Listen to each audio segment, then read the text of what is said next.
Assalamualaikum warahmatullahi wabarakatuh. Izinkan saya kali ini untuk menyampaikan materi tentang bisnis model kanvas.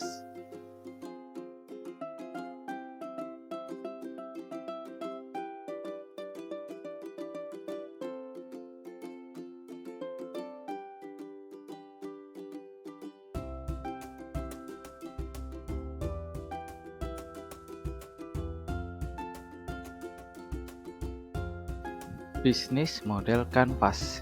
Jadi, apa itu bisnis model kanvas? Bisnis model kanvas adalah strategi yang dibuat sebelum menjalankan sebuah bisnis. Nah, model bisnis ini mengatur hubungan bagian produksi, distributor, hingga kedatangan konsumen. Nah, bisnis model kanvas itu pertama kali diciptakan oleh Alexander Osterwalder. Itu adalah seorang entrepreneur dari Swiss pada tahun 2005. Fungsi dari bisnis model kanvas sendiri itu adalah memberikan gambaran singkat tentang model bisnis yang akan kita bangun. Selain itu, bisnis model kanvas ini lebih mudah dipahami sehingga bisa digunakan untuk diskusi dan mendefinisikan bisnis dengan efektif.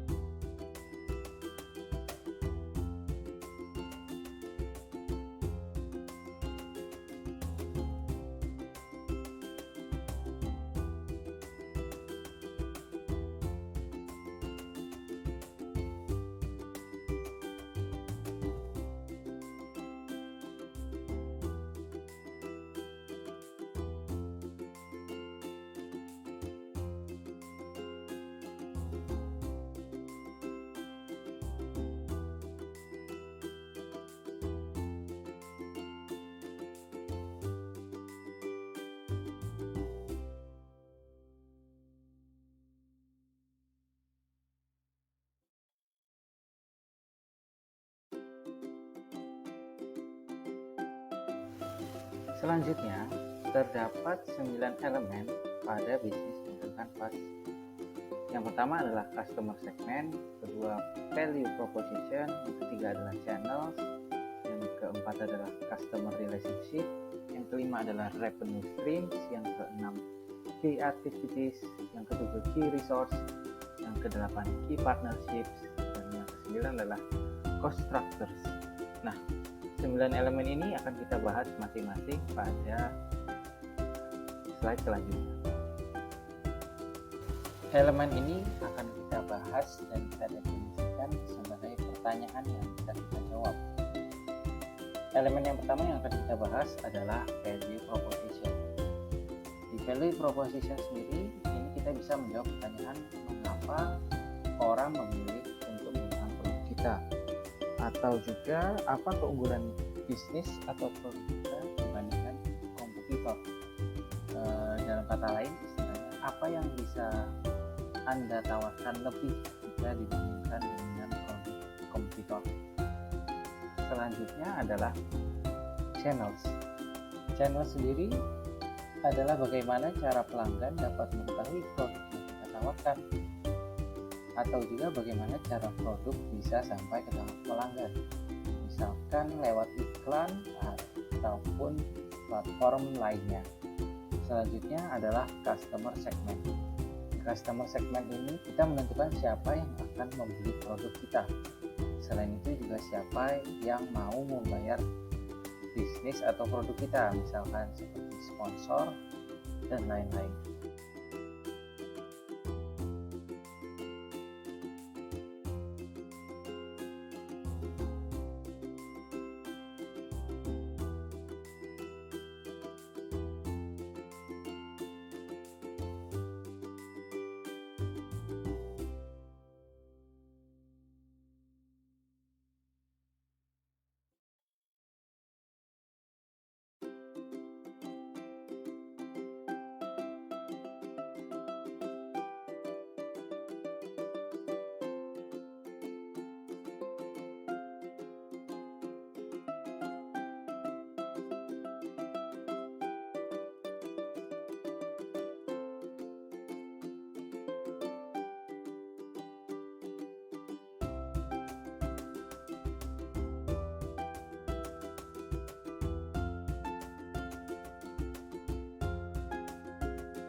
Selanjutnya adalah customer relationship. Customer relationship ini bagaimana agar selalu terkoneksi dengan pelanggan, atau bagaimana memastikan pelanggan puas setelah menggunakan produk atau bisnis dari kita. Ini biasanya berupa customer service. Selanjutnya adalah revenue streams. Revenue streams ini menjawab pertanyaan bagaimana cara bisnis kita menghasilkan uang, atau juga apa saja produk atau jasa yang kita jual untuk mendapatkan keuntungan. Elemen berikutnya yaitu key activities, yaitu apa yang Anda lakukan atau kita lakukan untuk menciptakan value proposition tadi atau keunggulan dibandingkan produk kompetitor. Selanjutnya juga apa strategi yang dilakukan sehingga target bisnis ini dapat tercapai.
Elemen berikutnya adalah key resource, atau apa sumber daya utama untuk menjalankan bisnis kita, atau bisa disebut bahan baku.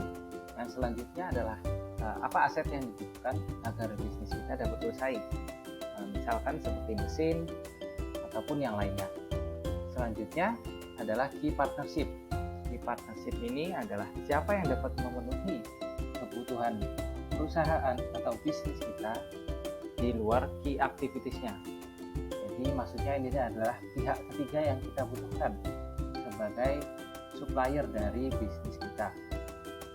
Kemudian elemen yang terakhir adalah cost structure. Cost structure ini berarti pengeluaran yang dibutuhkan untuk menjalankan bisnis kita atau memproduksi produk kita. Selain itu juga komponen biaya pada setiap elemen key activities, key resource, dan channel.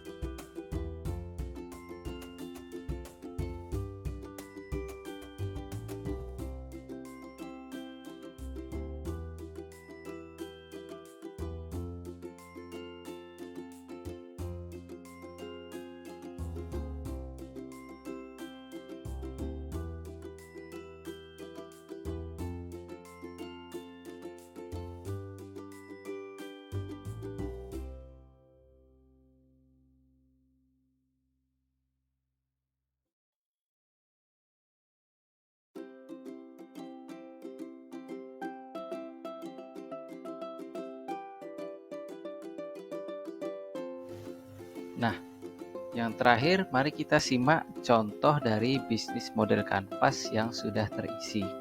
Berikut adalah contoh bisnis model kanvas dari warung kopi yang bernama Warung Kopi Sedep. Yang pertama dari key partnernya adalah supplier kopi yang berkesinambungan. Selain itu juga supplier cemilan tradisional untuk menemani kopi. Kemudian key activities yang dilakukan dari Warung Kopi Sedap ini adalah menyediakan minuman kopi dan cemilan yang berkualitas. Selain itu juga memberikan pelayanan yang ramah dan informatif. Selanjutnya, key resource dari warung kopi ini adalah lokasi warung, sumber daya manusia yang terampil. Yang berikutnya adalah value proposition, yaitu warung kopi ini menyediakan aneka kopi tradisional dari seluruh Indonesia. Selain itu juga warung kopi ini menyediakan jajanan atau cemilan tradisional. Dan yang terakhir adalah semua kopi dan jajanan dari bahan baku yang ramah lingkungan dan tanpa pengawet. Kemudian ada customer relationship. Yang pertama, mereka membuat membership dari customer. Selain itu juga mereka memberikan promo member, beli 5 dapat gratis 1. Kemudian berikutnya adalah channels yang mereka miliki, yaitu adalah lokasi warung kopi. Selain itu juga ada acara-acara kantor yang membutuhkan supplier kopi. Selanjutnya adalah customer segment. Yang mereka pilih dari warung kopi sedap ini adalah pelanggan retail baik pria dan wanita pada umur 30 sampai 55 tahun dengan kalangan menengah. Selain itu juga mereka menentukan pelanggan yang berasal dari perusahaan kecil menengah. Nah, cost structure dari bisnis warung kopi ini adalah bahan baku, kopi, dan lainnya, kemudian biaya persiapan toko, biaya karyawan, dan biaya lain-lain seperti listrik, air, gas, dan juga yang lainnya. Selanjutnya adalah revenue streams, yaitu pendapatan yang didapatkan dari warung kopi. Ini didapatkan dari penjualan ragam kopi tradisional Indonesia, kemudian penjualan camilan atau jajanan tradisional, kemudian penjualan bubuk kopi, serta pengembangan melalui waralaba atau franchise. Seperti itu pembahasan bisnis model kanvas kali ini.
Terima kasih atas perhatiannya. Semoga ilmu kali ini dapat bermanfaat.